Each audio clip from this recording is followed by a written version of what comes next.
Dan sungguh kami telah memberikan kepada Musa Alkitab, maksudnya Taurat. Dan kami ikutkan setelah Isa atau setelah Musa alaihi salatu wassalam rasul-rasul yang memegang Taurat. Kemudian kami berikan kepada Isa bin Maryam al-bayyinah, berbagai macam mukjizat, wa ayyadnahu biruhil qudus, dan kami kuatkan Isa dengan Ruhul Qudus. Apakah setiap datang kepada kalian seorang rasul yang tidak cocok dengan hawa nafsu kalian, kalian menyombongkan kepada para utusan itu, di mana sebagian kelompok di antara kalian mendustakan para rasul dan sebagian kelompok yang lainnya membunuh para rasul. Ma'asyiral muslimin yang dimuliakan Allah Subhanahu wa taala. Di sini Allah Subhanahu wa taala ingin mengingatkan nikmat yang Allah anugerahkan kepada Bani Israel dengan diutusnya kepada mereka dua nabi yang merupakan nabi-nabi dan rasul ulul azmi minar rusul. Ulul azmi itu dimulai dari Nuh, kemudian Ibrahim, kemudian Musa, kemudian Isa, kemudian Rasul kita Muhammad sallallahu alaihi wasallam. Jadi Bani Israel diutus kepada mereka dua rasul yang merupakan ulul azmi. Nikmat mana lagi yang lebih besar yang Allah anugerahkan kepada Bani Israel? Belum lagi nabi-nabi dan rasul selain daripada ulul azmi. Ribuan nabi diutus kepada Bani Israel, tetapi nikmat dibalas kufur. Justru mereka kebanyakan mendustakan para rasul, bahkan sebagian mereka membunuh para utusan. Naudzubillah. Di sini Allah mengatakan, dan sungguh kami telah berikan kepada Musa kitab Taurat, dan Taurat adalah kitab pertama yang Allah turunkan dari langit, dari 4 kitab yang kita kenal: Taurat, Zabur, Injil, dan Quran. Sebelumnya sudah ada suhuf namanya, tapi tidak disebut namanya, hanya suhuf, lembaran-lembaran. Dan Taurat ini berlaku walaupun sampai Nabi Musa meninggal dunia, baru kemudian terhenti sampai Nabi Isa diutus, karena Isa membawa kitab baru namanya Injil. Jadi antara rentan waktu daripada Nabi Musa ke Isa itu, walaupun Nabi Allah Daud diberikan Zabur, tapi Zabur itu kan hanya terangkai dari nasihat-nasihat, tidak ada ahkam, tidak ada hukum-hukum ibadah di situ. Sehingga Nabi Daud sendiri acuan hukumnya kepada Taurat, walaupun diturunkan kepada dia Zabur, karena Zabur ini kan kitab yang isinya hanya untuk melembutkan hati, nasihat-nasihat gitu saja, dan sifatnya taronum dan tidak tebal. Sehingga dari jarak Musa ke Isa itu masih berpegang dengan Taurat. Makanya Allah katakan wa kafaina min ba'dihi birrusul. Kemudian kami ikuti setelah Nabi Musa meninggal, datang para rasul yang berpegang kepada Taurat. Seperti siapa?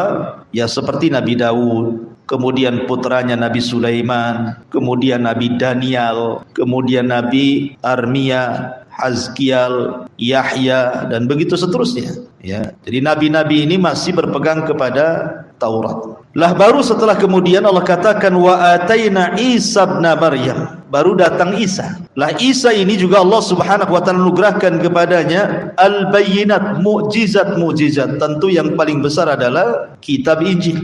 Walaupun Injil sendiri sering saya katakan bukan yang Injil hari ini yang dipegang oleh orang-orang Nasrani. Itu yang aslinya tidak tahu. Yang dipegang Isa tidak tahu seperti apa. Karena Injil-Injil yang ada yang disepakati, yang ada 4 Injil disepakati. Injil ini banyak versinya, ada 40 lebih Injil. Tetapi yang lainnya itu tidak bisa dijadikan pegangan, hanya referensi saja. Tetapi yang 4 itulah yang dijadikan rujukan orang Nasrani sampai hari ini. Seperti Yohanna, Markus, dan yang lainnya. Itu yang menulis murid-muridnya Isa. Yang 2 ditulis oleh murid-muridnya Isa, Hawariyun, dan yang 2-nya lagi ditulis oleh murid dari muridnya Isa. Sehingga wajar kemudian satu Injil itu ada versi yang berbeda, karena yang menulis 4 orang. 2 muridnya Isa, 2 murid daripada murid Isa. Mungkin bahasa Islam itu ditulis para sahabat 2 orang, dan tabi'in 2 orang gitu. Mudahnya seperti itu. Ya. Makanya wajar kalau seandainya ada perbedaan antara satu Injil dengan Injil yang lain. Nah, setelah kemudian Injil datang, orang menyebutnya dengan perjanjian baru. Kalau Taurat disebut perjanjian lama. Dan bahasanya seperti itu. Dan di sini Allah Subhanahu wa taala mengatakan wa ataina Isa ibn Maryam al-bayyinat, dan kami berikan kepada Isa itu al-bayyinat, berbagai macam mukjizat. Nanti saya akan sebutkan mukjizat Isa bin Maryam. Wa ayyadnahu biruhil qudus, dan kami perkokoh atau perkuat Isa itu dengan Ruhul Kudus, roh kesucian. Apa maksudnya roh kesucian? Sebagian ahli tafsir mengatakan bahwa Ruhul Kudus itu adalah Jibril. Seperti ketika penyair Nabi SAW yang bernama Hassan ibn Thabit sedang berperang syair dengan orang-orang kafir Quraisy. Apa kata Rasul? Uhzumhu ya Thabit fa inna ruhal qudusi ma'ah. Perangi mereka, teruslah kau lantunkan syairmu, karena Ruhul Kudus bersamamu. Maksudnya Jibril bersamamu. Dari sini menunjukkan bahwa Ruhul Kudus itu artinya Jibril, karena salah satu keunggulan Isa itu mulai dari peniupan ruhnya di bawah Jibril, sampai dalam kandungan, sampai melahirkan, sampai diangkat ke langit, betul-betul dijaga oleh Jibril. Makanya bahasanya wa ayyadnahu biruhil Kudus, kami perkokoh dan perkuat Isa itu dengan Jibril. Tapi ada juga yang mentafsirkan Ruhul Kudus itu ruhnya Isa sendiri, karena ruhnya Isa kan dibedakan dengan ruh-ruh yang lainnya. Makanya dalam sebuah hadis Nabi SAW mengatakan wa kalimatuhu alqaha ila Maryam wa ruhun minhu, dan ruh dari Allah. Kalimat minhu di sini ini namanya idzafatut tasyrif, pengidzafahan kemuliaan. Sesuatu yang disandarkan kepada Allah jadi mulia.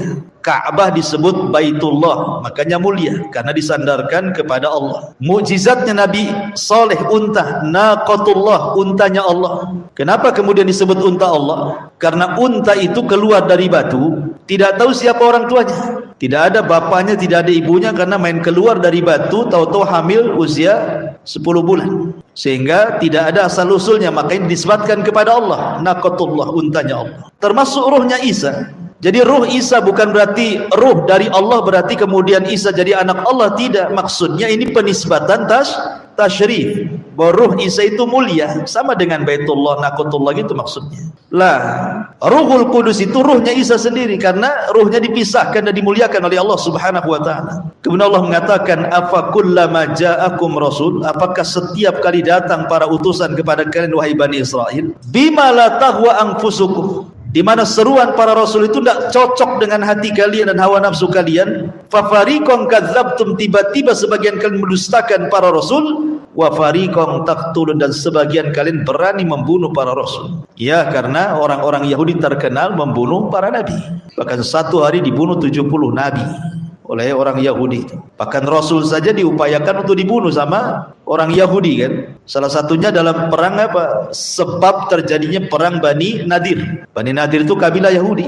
Nabi SAW mau dibunuh dengan cara dilemparkan batu dari atap. Karena ketika itu Rasul mau rapat dengan pembesar Bani Nadir. Rupanya pembesar Bani Nadir ini sudah kong kali kong, nanti kalau Muhammad duduk sebelah sini, naik ke atap, bawa batu, paskan di kepalanya katanya, biar dia mati katanya. Rupanya sebelum datang ke rapat itu, Nabi dikasih tahu Jibril jangan datang. Akhirnya Rasul balik lagi, ulang bawa pasukan, karena sudah tahu mereka merencanakan pembunuhan kan. Akhirnya terjadi pengusiran Bani Nadir, orang-orang Yahudi Madinah. Kemudian juga terakhir seorang wanita namanya Zainab bintul Haris meracun Nabi setelah perang Khaybar kan. Itu ada pembunuhan itu. Yang ingin saya jelaskan malam ini, karena mungkin cerita Musa selalu terulang-ulang, kita akan fokus kepada kalimat wa atainahu wa ataina Isa ibn Maryam al-bayyinat, dan kami anugerahkan kepada Isa itu berbagai macam mukjizat. Lalu apa mukjizat Nabi Isa ibnu Maryam ini? Ma'asyiral muslimin yang dimuliakan Allah Subhanahu wa taala, Nabi Isa alaihi salatu wassalam disebutkan dalam Al-Qur'an itu 25 kali. Lebih banyak dibandingkan Rasulullah, hanya 4 kali gitu. Tapi lebih banyak Isa ibn Maryam itu, bahkan kisahnya cukup lengkap disebutkan dalam surah Maryam dan surat-surat yang lain. Kenapa demikian? Karena ada hubung kait antara Isa dengan umat Rasul. Ingat, Isa itu ada hubung kait keeratan dengan umat Islam, di mana disebutkan dalam sebuah hadis Nabi SAW bersabda ketika bicara tentang akhir zaman. Dari Nawas ibn Sam'an radhiyallahu anhu, dia mengatakan, Dzakara Rasulullah sallallahu alaihi wasallam ad-dajjal dzata ghadatin fa khaffadha fihi wa rafa'a bainahuma. Suatu ketika, kata Nawas ibn Sam'an, Rasul pernah menceritakan soal Dajjal. Maka kadang Rasul memelankan suaranya, kadang-kadang meninggikan suaranya. Saking semangatnya dia bercerita Dajjal. Kemudian kata Nabi SAW dalam hadis yang panjang riwayat Muslim itu, saya ambil tengah-tengahnya saja. Idh ba'athallahu al-Masih ibn Maryam fayanzilu indal manaratil bayda syarqi Dimaskah. Maka tiba-tiba Isa putra Maryam itu turun di sebelah timur Damaskus, tepatnya di Menara Putih, dan Menara Putih itu sudah ada sekarang di Damaskus itu. Bainama mahrudataini wadi'an kaffaihi ala ajnihati malakaini idza ta'ta'a ra'sahu qatar wa idza rafa'ahu tahaddara minhu jumadun kallu'lu fala yahillu likafirin yajidu riha nafsihi illa mah. Kemudian kata Nabi SAW, Isa ketika turun itu mengenakan baju berwarna ja'faran seraya meletakkan kedua tangannya di atas sayap dua malaikat. Bila dia menundukkan kepalanya, ada air yang menetes dari rambutnya, dan dia bila mengangkat kepalanya, keringat bercucuran seperti mutiara yang sedang berjatuhan. Dan tidaklah ada orang kafir mencium bau darinya, nafas Isa, bau dari nafas Isa, kecuali dia akan mati. Jadi nafasnya Isa itu bisa membunuh sejauh mata memandang. Dan itu karomahnya Isa ya. Karena Isa diutus di akhir zaman bukan sebagai nabi.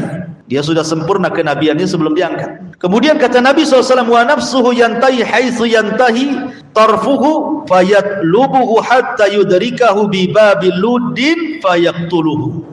Maka orang-orang kafir akan mati dengan bau nafasnya sejauh mata memandang. Lalu Isa mencari Dajjal hingga menemuinya di sebuah kota namanya Pintu Lut, Babul Lut. Lalu kemudian Isa pun membunuh Dajjal. Kemudian setelah dia membunuh Dajjal, maka Isa akan hidup bersama kaum muslimin, menegakkan keadilan, mengajak manusia untuk masuk Islam. Dan Isa pun sempat haji. Kemudian Isa wafat dalam kondisi seberkah-berkahnya kehidupan. Makanya Rasul mengatakan, beruntung orang-orang yang hidup di masa Isa berkuasa. Setelah Imam Mahdi berkuasa 7 tahun, kemudian diganti Isa ibnu Maryam alaihi salam. Lah dari sini menunjukkan bahwa ada keterkaitan antara Isa bin Maryam dengan siapa? Dengan kaum muslimin kan? Karena dia akan bersama kaum muslimin di akhir zaman. Makanya kemudian kisah Isa itu disebutkan dalam Al-Quran 25 kali secara lengkap. Karena ada hubung kait, sama dengan Nabi Musa juga ada hubung kait yang erat dengan kaum muslimin ketika peristiwa Isra dan Mi'raj. Siapa yang minta agar solat 50 waktu diringankan menjadi 5 waktu, itu Nabi Musa. Karena dia sudah mencoba Bani Israel, tidak sanggup kan itu ya, apalagi umatmu yang lemah. Jadi antara Isa dan Musa itu juga ada hubung kait dengan umat Islam. Lah Nabi Isa alaihi salatu wassalam, mukjizatnya itu sudah tampak sejak bayi. Jadi mukjizat Nabi Isa itu sudah tampak sejak dia bayi. Apa maksudnya? Maksudnya Isa terlahir tanpa ayah, artinya itu mukjizat.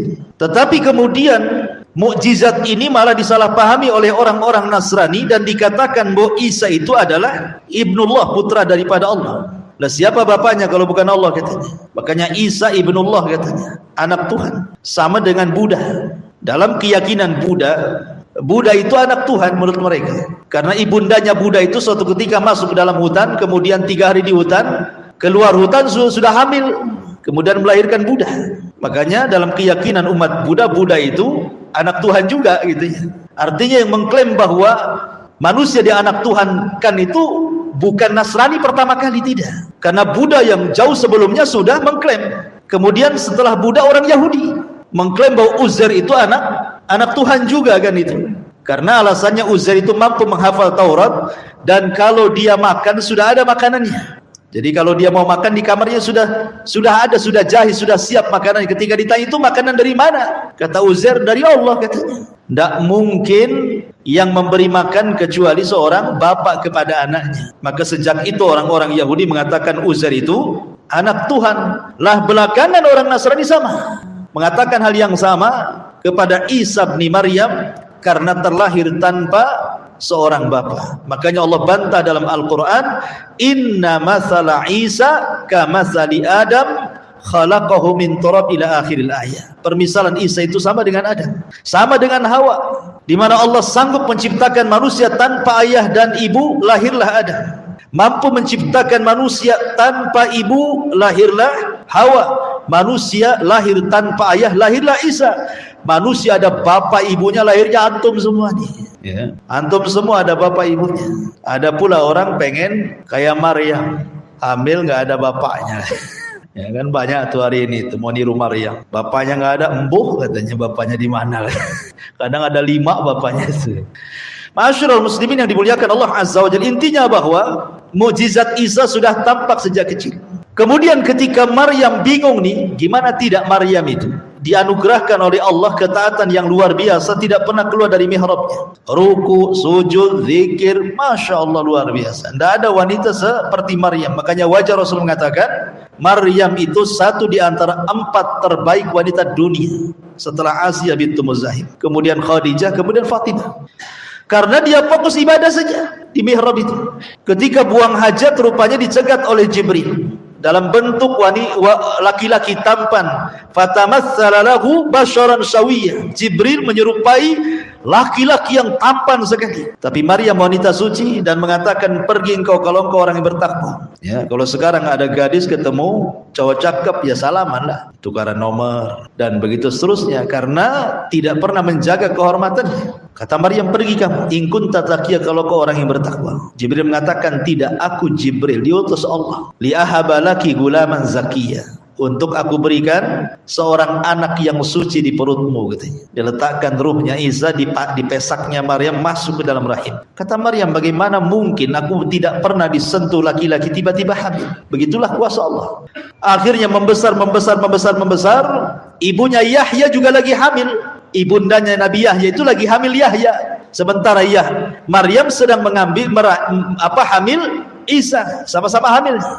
Akhirnya kemudian istri Zakaria ini, Ummu Yahya, melihat kok beda perutnya Maryam, ditanya gitu. Tapi pertanyaannya pakai sindiran. Mungkinkah pohon tumbuh tanpa biji gitu? Ada nggak pohon tumbuh tanpa biji? Sindiran kan maksudnya. Nggak mungkin ujung-ujung ada gitu. Pasti ada bijinya lah. Pasti ada laki-lakinya yang menggauli kamu. Tapi Maryam wanita cerdas. Kemudian mengatakan, lalu pohon yang pertama diciptakan oleh Allah itu dari mana bijinya, katanya. Kan nggak pakai biji, Allah langsung ciptakan pohon.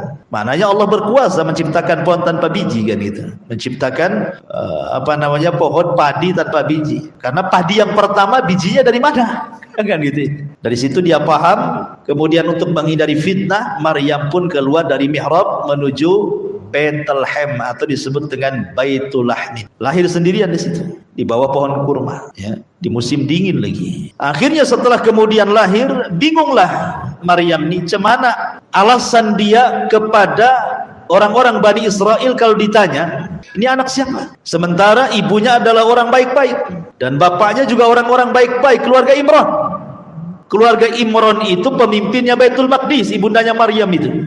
Akhirnya kemudian Allah Subhanahu wa taala mengisyaratkan kepada Maryam, kamu enggak usah ngomong. Kalau ada yang tanya, ini anak siapa? Isyaratkan aja telunjukmu kepada bayi itu. Nanti dia yang jawab gitu. Akhirnya Maryam pun setiap ditanya dia. Sampai dikatakan, dia Maryam, ibumu orang suci, bapamu orang mulia, kok kamu jadi wanita jahat gitu ya. Itu anak siapa itu? Tiba-tiba Isa diberikan mukjizat sedang bayi. Kemudian Isa bin Maryam ngomong. Coba bayangkan, bayi bisa ngomong. Bayi baru lahir bisa ngomong. Kalau sekarang ada bayi bisa ngomong, pasti di belakang punggungnya ada batu baterai itu. Ya, bukan bayi kan. Tiba-tiba kemudian Isa bin Maryam mengatakan di hadapan orang-orang Bani Israel, "Inni Abdullah, ataniyal kitaba wa ja'alani nabiyya." Sesungguhnya saya hamba Allah, katanya. Kagetlah orang-orang ini, kok bayi baru lahir kok bisa ngomong fase gitu ya. Saya hamba Allah, telah dikaruniakan kepadaku kitab Injil dan Allah jadikan aku nabi. Kemudian wa ja'alani mubarakan aina ma kunt wa awsani bis salati waz zakati ma dumtu hayya wa barram biwalidati wa lam yaj'alni jabbaran syaqiyya wa salamun alayya yauma wulidtu wa yauma amutu wa yauma ub'atsu hayya. Kata Isa bin Maryam, Allah telah jadikan aku hidup penuh berkah dimanapun aku berada, dan Allah berwasiat kepadaku untuk solat, untuk zakat selama aku hidup, dan untuk berbuat baik kepada orang tuaku, dan aku tidak dijadikan orang yang sombong lagi celaka. Dan Allah janjikan keselamatan kepadaku pada hari aku dilahirkan, pada hari aku diwafatkan, dan pada hari aku dibangkitkan. Bayangkan, kagetlah Bani Israel, kok ada bayi bisa ngomong. Dan itu mukjizat kedua, ya, dari lahir bayinya bisa ngomong. Ma'asyiral muslimin yang dimuliakan Allah. Kemudian besar sedikit, Nabi Isa bin Maryam ini, ikhwatu fiddin, dimuliakan Allah subhanahu wa ta'ala, ketika main bersama anak-anaknya, sama anak-anak kecil seusianya, Nabi Isa bin Maryam ini bisa menebak isi rumah orang-orang. Masih usia-usia anak-anak main-main itu, ya 7 tahun, 8 tahun gitu, 10 tahun, di rumah ada kulkas ya. Kau tahu? Tahulah kan. Isi kulkasnya ada dagingnya ya, 1 kilo 1 on. Kau tahu? Ya tahulah. Pokoknya semua ditanyai orang itu, dan semua benar. Akhirnya jadi rame satu Bani Israel itu kan. Kenapa orang ini bisa nebak isi rumah coba? Ini mukjizat. Kalau dukun pasti meleset tebakannya, ya. Pasti meleset kan, kalau dukun tidak mungkin pas. Paling agak-agak saja. Agak-agak di rumahmu ada kulkas enggak? Ada yang 2 pintu atau yang 1 pintu, ya agak-agak aja gitu ya kan, nggak bisa pasti kalau dukun tuh, karena memang tukang ngibul kan itu. Jadi ma'asyiral muslimin yang dimuliakan Allah, itu juga termasuk mukjizat Nabi Isa ibn Maryam alaihi salam. Kemudian juga Isa disebutkan dalam surah Al-Maidah. Dalam surah Al-Maidah 5 mukjizat yang jelas gitu ya. Karena ini disebut cantum dalam surah Al-Imran ayat 49. Ini berdasarkan Quran. Allah mengatakan, wa rasulan ila bani Israil, inni qad ji'tukum bi ayati mir rabbikum, inni akhluqu lakum minat tini ka hay'ati tayri fa anfukhu fihi fayakunu tayran biidznillah. Ini yang pertama. Jadi Isa bin Maryam tiba-tiba mengambil lempung, tanah lempung, kemudian dikual-kual, dibentuk jadi burung, ya. Kemudian setelah jadi patung burung, maka Isa berdoa kepada Allah Azza wa Jalla, tiba-tiba Allah kirimkan ruh burung itu masuk ke dalam patung-patungan burung, tiba-tiba jadi burung, kemudian terbang. Nah, ini kan berkaitan dengan pengobatan juga, kehidupan kan itu, ngasih nyawa gitu. Kemudian yang kedua, wa ubri'ul akma'ah, dan Isa bisa mengusap orang buta permanen, sejak lahir dia buta, datang kepada Isa, diusap saja matanya langsung melek. Dan itu mukjizat Nabi Isa bin Maryam, bisa menyembuhkan orang buta, maksudnya buta permanen ya. Kemudian juga wal abros, dan penyakit abros, penyakit kusta, penyakit kulit, borok-borok di kulit diusap langsung hilang semuanya. Ini sudah berapa? Sudah 3. Kemudian ini nanti yang kita akan perpanjang, wa uhyil mauta, dan Isa diberikan izin untuk menghidupkan orang mati dengan izin Allah. Dan nanti saya akan kisahkan 4 orang yang dihidupkan oleh Isa ibnu Maryam. Kemudian yang terakhir, wa unabbiukum bima ta'kulun wa ma tadakhiruna fi buyutikum, dan Isa bisa menghabarkan apa-apa yang dimakan orang-orang di rumah-rumah mereka dan apa-apa yang disimpan di rumah-rumah mereka. Inna fi dzalika laayatin, inna fi dzalika laayatan lakum in kuntum mu'minin. Sesungguhnya ini adalah tanda-tanda kuasa Allah bagi kalian jika kalian termasuk orang-orang yang beriman. Ma'asyiral muslimin yang dimuliakan Allah Azza wa Jalla. Kebanyakan mukjizat Isa bin Maryam itu, hampir 99% itu bicara tentang perobatan. Karena Nabi itu diberikan mukjizat disesuaikan dengan kebiasaan kaumnya. Seperti kaum Nabi Musa biasa tukang sihir, ya kan? Banyak tukang sihir sehingga banyak madrasah tukang-tukang sihir. Madrasah apa itu? Madrasah Harry Potter atau apa? Oh, yang diajarkan sihir-sihir di situ ya.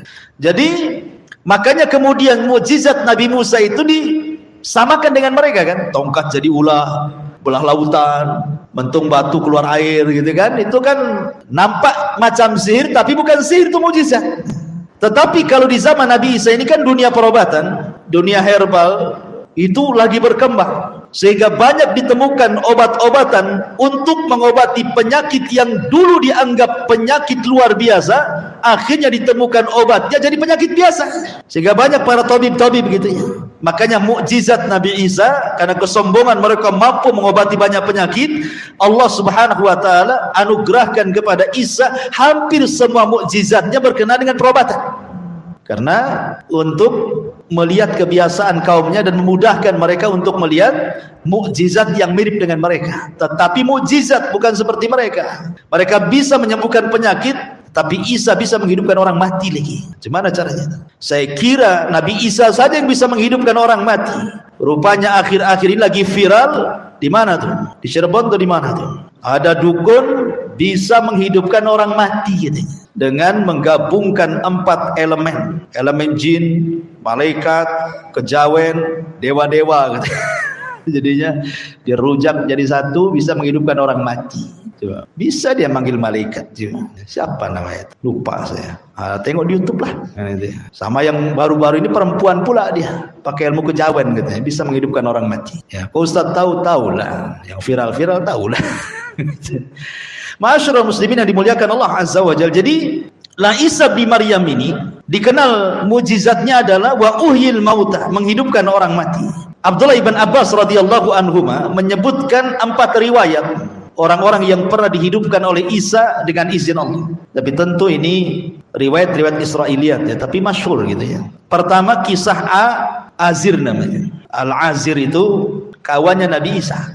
Jadi Azir ini kawan dekatnya Nabi Isa bin Maryam. Ketika dia sakit parah, kemudian meninggal dunia, hari ini meninggal dunia. Jadi saudarinya itu ingin memberitahu Isa bin Maryam bahwa saudaranya meninggal. Kemudian perjalanan Isa untuk menengok takziah kepada saudaranya si Azir ini, itu butuh waktu 3 hari baru sampai di rumahnya. Lah ketika sampai di rumahnya, kemudian dia sudah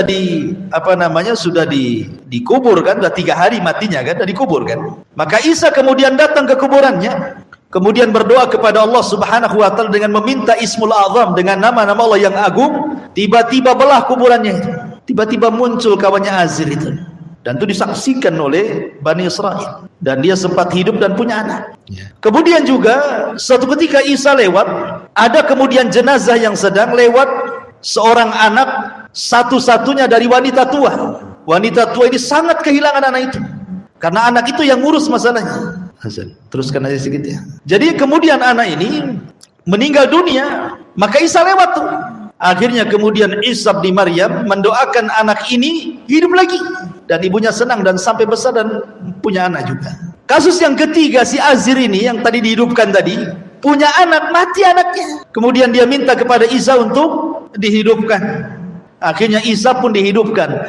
Tapi dengan 3 kasus ini, rupanya Bani Israel, khususnya orang-orang Yahudi itu justru kemudian menganggap bahwa ini bukan mukjizat, tapi tipu-tipuan Isa. Jangan-jangan Isa sudah bekerja sama dengan orang itu. Kayak siapa, dukun siapa itu yang pura-pura dipendam, atau hidup lagi gitu. Bisa saja kan gitu ya. Akhirnya mereka kemudian ingin meminta agar dihidupkan bukan orang sekarang, tapi orang dulu. Siapa? Syam putra Nuh. Jarak Syam putra Nuh dengan Nabi Isa ini berapa ribu tahun ya. Jasadnya pun sudah nggak ada di tanah. Tetapi begitulah orang-orang Yahudi, ikhwan. Mereka ingin melemahkan Isa, sehingga ketika mereka, ada yang mengatakan orang-orang Harawarion ini sedang diceramai Isa bin Maryam. Jadi Isa menceritakan tentang bahtera Nabi Nuh. Jadi nyeletuklah salah seorang di antara mereka, kami kurang yakin dengan bahtera Nabi Nuh, sebelum yang menceritakannya itu yang naik di bahtera itu katanya. Kalau kamu kan nggak naik, macam mana kau cerita katanya. Jadi maunya kalian apa? Hidupkanlah salah satu penumpang yang di bahtera itu. Siapa maksudnya? Syam putra Nuh. Subhanallah, permintaannya aneh-aneh. Akhirnya dibawa ke kuburannya. Kemudian Isa pun berdoa, sholat 2 rakaat, menyebut Ismul Azam. 3 kali disebut, kum ya Syam, berdiri wahai Syam. Kum ya Syam, berdiri wahai Syam. Kum ya Syam. Ketiga kalinya belah kuburan itu. Kemudian naiklah jasadnya si Syam ini, langsung hidup.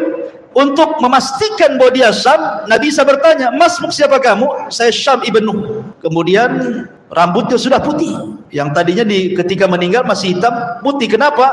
Dia sangka hari kebangkitan itu sudah datang. Padahal sedang dibangkitkan, bukan pada waktu hari berbangkit. Ini izin Allah gitu. Tapi saking ketakutannya, rambutnya jadi putih itu Syam ibn Nuh.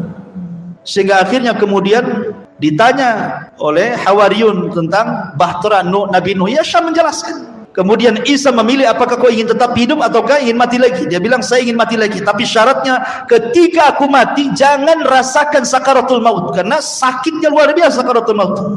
Akhirnya setelah menceritakan bahtera Nabi Nuh, dia meninggal lagi, masuk lagi ke liang kubur. Subhanallah ya Bani Israel, aneh-aneh mintanya ya. Sampai akhirnya yang ketika kemudian mungkin Isa ini pakarnya di mana? Di bagian perobatan, hidupin orang mati, kemudian menyembuhkan penyakit. Akhirnya mereka minta mukjizat yang nggak ada hubung kait dengan itu. Kan gila jadinya kan? Minta apa coba? Minta agar Isa itu diturunkan makanan dari langit katanya. Akhirnya Isa bin Maryam berdoa kepada Allah, tapi syaratnya kalau kalian kufur, kalian akan diazab. Akhirnya betul-betul turun itu makanan dari langit.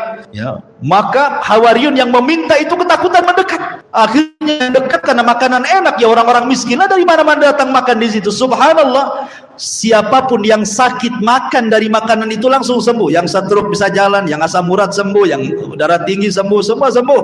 Ya, dan itu dijadikan untuk id li awalihi wa akhiri. Kata Isa, ini saya jadikan id, hari ulang tahun bagi orang-orang yang awal-awal ataupun bagi orang yang akhir-akhir. Coba, ini kisahnya panjang, Maidatan minas sama, tapi karena sudah Isya mau diapakan lagi, makanya disingkat, padat, mudah-mudahan sampai maklumatnya. Subhanallah bihamdika asyhadu an la ilaha illa anta astaghfiruka wa atubu ilaik. Allahu ta'ala alam. Assalamualaikum warahmatullahi wabarakatuh.